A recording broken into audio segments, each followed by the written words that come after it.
경제를 넘어 세상을 보는 눈을 밝히는 시간, 첨단 IT 기술과 가상화폐 이슈까지 꼼꼼하게 짚어드립니다. 스마트한 경제, 디지털 에셋 박상혁 기자 전화 연결돼 있습니다. 기자님 안녕하세요. 네, 안녕하세요. 오늘은 마이크로소프트 이야기부터 해보겠습니다. MS가 AI 기반 세계 최대 암 식별 프로그램을 구축한다고 하는데요. 이게 어떤 서비스인가요? 네, 이 마이크로소프트가 디지털 병리학 제공업체 페이지하고 협력을 해서 이 암을 식별하는 인공지능 모델을 개발하고 있는데요. 지금 이게 어떤 이제 프로세스로 최대 AI 모델, 암 식별 AI 모델 개발이 됐냐면 이제 페이지 같은 경우에는 이미 그 수십억 장의 병리학 관련한 수십억 장의 이미지를 포함한 데이터를 굉장히 방대하게 가지고 있거든요. 지금 말씀하신 페이지라는 곳은 이 디지털 병리학 제공 업체 말씀하시는 거죠? 맞습니다. 예. 그래서 이 페이지 같은 경우는 옛날부터 이 암 식별 데이터하고 관련한 그 데이터가 굉장히 방대하게 있었는데 이제 마이크로소프트의 인프라하고 결합을 해서 최대 규모의 암 식별 AI 모델을 개발한다고 합니다. 그래서 원래 이 암을 진단할 때는 정밀하게 진단할 때는 조직 검사를 통해서 이 암을 진단하게 되는데요. 이게 이제 한번 이제 제대로 발견이 되게 된다면 조직 검사를 통한 암 진단이 신뢰성이 있지만 틀린 진단이 나왔을 때는 굉장히 기회 비용도 크고 환자에게도 건강적으로 좀 치명적인 영향을 미칠 수가 있는데요. 네, 마이크로소프트하고 페이지가 지금 개발하고 있는 암 식별 AI 모델 같은 경우에는 이 조직 검사가 필요 없다고 합니다. 네. 네, 그 스캔을 통해서 수십억 장의 이미지를 기반으로 빅데이터를 통해서 이 암 식별을 진단하기 때문에 조직 검사가 없이도 이 AI가 수십억 장의 학습된 데이터를 가지고 즉각적으로 진단을 할 수 있기 때문에 이 수집 인프라하고 비용적인 측면에서 굉장히 효과적인 효과를 기대하고 있다고 그렇게 지금 보고 있습니다. 그러면 이 AI가 지금 그 데이터를 쌓고 있는 그것은 이미지인 거잖아요. 이미지. 그러니까 암 어떤 조직에 대한 이미지를 굉장히 많이 학습해서 AI가 거기서 진짜 암인지 아닌지를 골라낸다는 거예요? 맞습니다. 그렇군요. 그럼 지금까지는 좀 뭐 조직 검사하면서 약간 뭐 오차도 있고 잘못 판단할 수도 있고 좀 그런 여지가 있었는데 AI가 하면 아무래도 이게 정확도가 높아지겠네요. 네, 지금 지금 개발하고 있는 마이크로소프트 측에서는 실제로 그런 효과를 기대하고 있다고 하고요. 이게 또 암 스캔 이미지 같은 경우에는 조금만 데이터를 모아도 용량이 굉장히 크게 들어간다고 하거든요. 네. 그래서 조금만 한 수억 장의 이미지만 모아도 용량 데이터가 굉장히 크게 필요하기 때문에 페이지 입장에서도 마이크로소프트와 같은 이 거대 인프라가 필요한 상황이었는데 양사가 이렇게 협업을 하게 되면은 세계 최대 규모의 암식별 AI 모델을 개발할 수 있겠다는 그런 전망이 지금 많은 편입니다. 마이크로소프트와 디지털 병리학 제공업체인 페이지가 협업을 하여 그러니까 세계 최대 이미지 기반 AI 모델을 구축하고 있다. 암 식별 프로그램을 만들고 있다. 이런 이야기인데 이게 정말 상용화가 되면 암 치료에 있어서는 획기적인 어떤 하나의 그 변환점이 될 것 같은데 아직 상용화까지는 얘기가 나올 단계는 아닌 거죠? 네, 지금 개발 중이라는 얘기만 나왔고 언제 공식 출시를 하겠다 이런 구체적인 일정은 아직 안 나온 상태입니다. 네. 인공지능 AI가 이런 식으로 쓰이는 건 우리 인류 어떤 삶에 있어서 상당히 바람직해 보이는데 하지만 여전히 AI 하면 규제에 대한 이야기도 계속 함께 나오고 있습니다. 규제가 필요하다 이런 목소리인 건데요. 보니까 구글에서는요. 선거 광고에 AI 사용 표시를 의무화하기로 했다는 소식이 전해지고 있어요. 이것도 하나의 규제 방식인 것 같은데 이건 어떤 내용인가요? 네, 최근에 그 AI 말씀하신 저작권 문제도 그렇고요. 심지어는 한 단계 더 나아가서 이게 실제로 어떤 특정 정치인이 실제로 한 발언인지 아니면 다른 사람이 의도적으로 그 정치인의 목소리나 아니면 이미지를 빌려가지고 AI로 조작을 하는 건지 그게 분간이 안 갈 정도로 굉장히 좀 혼란스러운 상황이 좀 많이 펼쳐지고 있거든요. 그렇죠. 진짜하고 가짜가 구별이 안 될 수도 있으니까요. 네, 맞습니다. 실제로 지난 6월이었거든요. 그 6월에 도널드 트럼프 미국 전 대통령하고 앤서니 파우치 전 전염병 연구소 소장이 서로 포옹하는 그 모습이 담긴 동영상이 공개가 됐는데요. 이게 알고 보니까 진짜가 아니라 AR을 이용한 가짜 영상인 것으로 판명이 났거든요. 네. 네, 근데 이게 판명이 나기 전까지는 실제인 줄 착각할 정도로 굉장히 많은 사람들이 혼란을 겪었다. 그래서 이게 그때 당시에 논란이 많이 됐었거든요. 네. 그래서 구글도 그 연장선상에서 정치인이 자사 구글 플랫폼에 뭐 선거용 광고나 이런 정치 관련 발언을 게재를 할 때 이것은 인공지능을 이용한 어떤 컨텐츠입니다. 어떤 광고입니다. 이런 거를 정확히 표기할 수 있도록 이 정책을 바꿨다고 합니다. 그래서 이 바뀐 정책은 11월부터 시행된다고 하고요. 네. 다만 이 11월부터 시행될 때 구글 플랫폼에서는 이게 즉각적으로 시행이 되는데 유튜브나 다른 플랫폼에서는 곧바로 적용되지는 않는다고 합니다. 인간이 AI를 활용할 때 뭐 윤리의식도 갖고 또 철학적인 고민을 하고 나서 활용하면 좋은데 뭐 얼마든지 오용될 수 있고 악용될 수 있고 그러다 보면 사회 혼란을 초래할 수 있기 때문에 규제가 필요하다는 목소리가 계속 나오는 것 같아요. 그리고 그런 부분은 저도 공감하는 부분인데 특히 요즘에는 개인 미디어나 창작자들이 많다 보니까 사실 이렇게 일일이 이런 게 다 규제가 가능할까? 이런 의문도 드는 건 사실입니다. 네, 맞습니다. 그래서 일단은 좀 이슈가 좀 민감하고 네. 그리고 주체를 특정할 수 있는 정치인을 대상으로 한 광고 정책부터 먼저 바꾸려는 것 같은데요.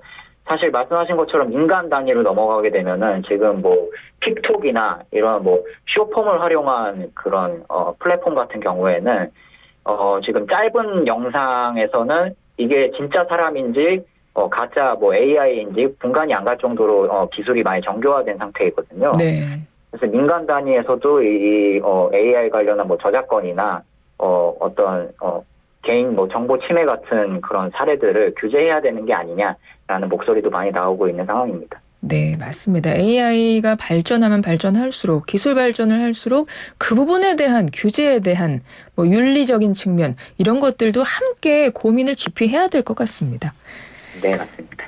네, 스마트폰을 기반으로 한 미국의 승차 공유 서비스죠. 우버 아마 다들 아실 텐데 동남아시아의 우버로 불리는 그랩이 있는데 여기서 웹3 서비스를 출시했다고 해요. 이건 어떤 서비스고 어떤 이야기입니까?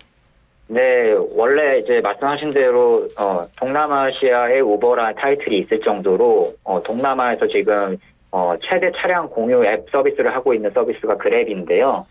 사실 현재는 너무 이제 차량 공유 서비스로 수익을 많이 내다 보니까 뭐 음식 결제나 아니면은 뭐 어떤 지갑을 활용한 어떤 전송 서비스나 그런 이제 서비스까지 확대하고 있는 그런 대기업인데요. 여기가 최근에 블록체인 지갑, 대체 불가능 토큰 결제 서비스를 포함한 웹3 서비스 종합 플랫폼을 출시했다고 그렇게 지금 확인이 된 상황입니다. 다만 이제 이게 전 지역에서 지금 그랩을 이용할 수 있는 전 지역에서 이 웹3 서비스 이용할 수 있냐? 그건 아니고요. 지금 확인된 국가는 싱가포르에서만 이 웹3 서비스를 활용할 수 있는 것으로 확인이 됐고요. 한국이나 다른 지역에서는 지금 아직 그랩의 웹3 서비스를 활용할 수 없는 상태인 것으로 그렇게 확인이 됐습니다. 웹3 뭐 지갑 뭐 이런 말씀하셨잖아요. 그러면은 이거 뭐 금융 서비스 뭐 이런 건가요? 아, 네. 웹3 블록체인 지갑 같은 경우에는 블록체인을 기반으로 한 지갑이기 때문에 다른 지갑하고는 다르게 고객의 뭐 거래 내역이 투명하게 보일 수 있다는 장점이 있고요. 그 주로 법정화폐보다는 이 가상자산을 예치할 수 있는 지갑을 블록체인 지갑이라고 하거든요. 네. 그래서 이 그랩이 법정화폐뿐만 아니라 가상자산까지 지금 서비스를 하려는구나라는 전망이 많고요. 다만 이 웹3 서비스 그 블록체인 지갑을 실제로 들어갔을 때 이게 지금 정확히 어떤 품목을 이 지갑에 예치할 수 있는지는 아직 명확하게 드러나지가 않은 상태입니다. 다만 한 가지 확실한 거는 일반적인 가상자산은 아직 확인이 되지 않지만 NFT 같은 경우에는 바로 지금 지갑에 예치할 수 있는 상황이라서 네. 이 NFT 같은 경우에는 싱가포르 통화청하고 지금 협력을 해서 싱가포르 음식을 체험할 수 있는 NFT 바우처라든지 이런 거를 지금 즉각적으로 제공받을 수 있는 상태라고 합니다. NFT 말씀을 지금 설명을 방금 해주셨는데 이 NFT라는 게 그러니까 구체적으로 뭡니까? 이게 대체 불가능 토큰이라고 표현하던데 뭐 쉽게 설명해 줄 수 있어요? 네, 쉽게 말씀드리면은, 뭐 공연권이나 쿠폰 같은 것을, 블록체인 기술을 기반으로 디지털화한 것을 NFT라고 보시면 될 것 같습니다. 적어도 이 그랩에서 운영하는 NFT 서비스 같은 경우에는요. 네네. 네, 실제로 그 음식권, 음식 식권을 지금 NFT화 하겠다는 게 그랩의 목표인 것으로 확인이 됐고요. 이 서비스 관련한 것을 싱가포르 통화청하고 협력을 하면서 진행을 해서, 좀 제도권 기반으로 NFT 서비스를 하려는 의지가 지금 충분히 엿보이고 있는 것 같습니다. 그렇군요. NFT 관련해서 마침 말씀을 하셨으니까 이것 좀 여쭤볼게요. 팝스타 저스틴 비버가 NFT 발행했다고 하는데 이건 무슨 얘기인가요? 네, 이게 영미권에서 한 이틀 전에 이슈가 됐던 뉴스인데요. 저스틴 비버가 팝스타로 말씀하신 것처럼 굉장히 유명한데 히트곡이 굉장히 많잖아요. 그렇다 보니까 네. 그중에 뭐 컴퍼니라는 히트곡이 있다고 하는데 이게 그 저스틴 비버 유튜브 채널에서 한 6억 7천회 정도의 조회수를 기록한 히트곡이라고 하고요. 이 컴퍼니라는 히트곡을 NFT로 따로 발행을 해서 그 NFT를 보유한 사람들한테 스트리밍 수익 가운데 1%를 로열티로 분배받을 수 있게 그렇게 지금 개발을 해나가고 있는 NFT라고 합니다. 네. 그래서 이 NFT의 권리 보유자는 저스틴 비버는 아닌 걸로 지금 확인이 됐고 이 컴퍼니라는 곡을 공동 제작한 안드레아스 슐러라는 프로듀서가 있는데요. 네. 이 사람이 이 NFT의 권리 보유자가 되고 대신에 2,000개를 지금 발행할 예정이라고 합니다. 이 NFT를. 네. 이제 그 2,000개 NFT를 어떤 투자자들이 살 거잖아요. 네. 매수를 할 텐데 그 매수한 이 NFT를 매수한 투자자들이 스트리밍 수익 가운데 1%를 로열티로 분배받을 수 있는 그런 구조의 NFT라고 합니다. 아, 그렇군요. 네. 예, 가상자산 이슈 또 하나 있어서 여쭤보죠. 캐시우드가 이끄는 미국의 자산운용사 아크인베스트가 미국 최초로 이더리움 현물 ETF 신청했다고 합니다. 말이 좀 내용이 어려운 것 같은데 이게 가상자산 시장에선 굉장히 큰 뉴스예요. 이게 어떤 의미가 있는 겁니까? 네, 가상자산 ETF 자체가 가상자산 시장에서 굉장히 큰 뉴스인데요. 예. 이 뉴스가 큰 이유는 사실 가상자산 시장 자체가 아직 제도권에 공식적으로 이렇게 본격적으로 편입이 되지 않은 시장이잖아요. 네.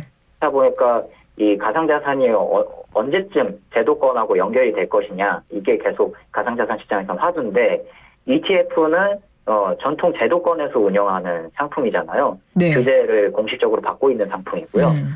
근데 이 가상자산 ETF가 승인된다는 것은 이 가상자산이 규제권 안으로 들어온다라는 그 신호탄이 되는 뉴스라서 가상자산 투자자들은 굉장히 이 가상자산 ETF 승인 여부에 대해서 민감한 편이고요. 그 두 번째로는 이 ETF가 승인되면 중요한 것이 뭐 블랙록이나 이런 세계 최대 자산운용사들이 지금 비트코인 현물 ETF나 이런 것들을 신청한 상태인데 이 자산운용사들이 실제로 비트코인 현물 ETF 같은 상품들을 승인받게 되면은 이 기관들이 비트코인을 매수에 나서야 되거든요. 이 상품을 유지하기 위해서는. 네. 이런 규모가 큰 업체들이 그런 비트코인 현물 ETF 상품을 유지하기 위해서는 굉장히 많은 비트코인을 매집해야 되는 그런 상황에 처하게 되잖아요. 만약에 승인을 받게 된다면. 네, 네. 그러면 그만큼 매수 수요가 늘어날 것이기 때문에 가상자산 시장도 다시 활성화될 것이다 라는 그런 기대감이 겹치면서 이 ETF 뉴스가 굉장히 중요하게 떠오르고 있는 건데요. 말씀 주신 이더리움 현물 ETF 같은 경우에는 아크인베스트가 신청했다는 점에서 첫 번째로 의미가 있고요. 네, 미국의 자산운용사 아크인베스트가 신청한 게 의미가 있다. 네, 왜냐하면 이제 캐시우드가 이끄는 아크인베스트먼트 자체가 가상자산에도 굉장히 적극적으로 투자하는 회사고, 뭐 IT나 뭐 이런 4차 산업에 대해서 굉장히 투자를 적극적으로 하는 회사로 잘 알려져 있잖아요. 네. 여기가 이제 선제적으로 이더리움 현물 ETF를 내놨다는 거는 그만큼 의미가 있는 거고, 그 두 번째로는 이더리움 선물 ETF는 그동안 많은 미국 자산운용사들이 신청을 했지만 이더리움 현물 ETF를 신청한 곳은 아무도 없었거든요. 근데 이 아크 인베스트먼트가 최초로 이더리움 현물 ETF를 신청을 하면서 이게 굉장히 시장에서 기대감이 높아진 상황입니다. 그렇군요. 알겠습니다. 이번엔 한 1분 반 정도 남았는데 요거 끝으로 짚어보죠. 국내 고위공직자들이 올해 12월부터 보유 가상자산 이제 신고를 해야 되네요. 네, 맞습니다. 인사혁신처가 9월 4일에 발표를 했는데요. 이 4급 이상 공직자는 재산 등록 시 보유 가상자산의 종류와 그 수량을 구체적으로 명시해서 신고해야 한다라고 공식적으로 인사혁신처에서 발표를 했고요. 이게 시행되는 시점은 말씀하신 대로 2023년 12월부터가 될 예정입니다. 4급 이상의 공직자, 자기가 보유한 가상자산의 종류와 수량을 신고해야 되는데 뭐 모든 가상자산이 다 포함입니까? 네, 맞습니다. 어떤 가상자산이든 간에 보유를 하고 있다면 12월부터 신고를 해야 되고요. 다만 공식적으로 이제 공식적인 그 공공기관에서 집계를 할 수 있는 국내 4대 거래소, 신고된 국내 4대 거래소 같은 경우에는 가상자산 등록 기준일의 일평균가의 평균액을 기준으로 해서 신고를 해야 되지만 이 4대 거래소가 아닌 경우에는 정확히 집계가 안 되잖아요. 네. 그런 거래소 같은 경우에는 이 최종적으로 시세가 형성된 시점을 기준으로 가상자산 보유 신고를 해야 된다고 합니다. 가상자산 그 거래되는 4대 거래소, 업비트, 빗썸, 코인원, 코빗. 네, 여기는 그냥 일평균 가액 적어내면 되고 여기 거래소에 없는 우리가 흔히 뭐 잡코인이라고 하는 그런 것 같은 거는 최종 시세가액을 신고해야 된다. 12월부터. 예, 알겠습니다. 오늘 말씀은 여기까지 듣죠. 기자님 고맙습니다. 네, 감사합니다. 지금까지 디지털레셋 박상혁 기자와 함께했습니다.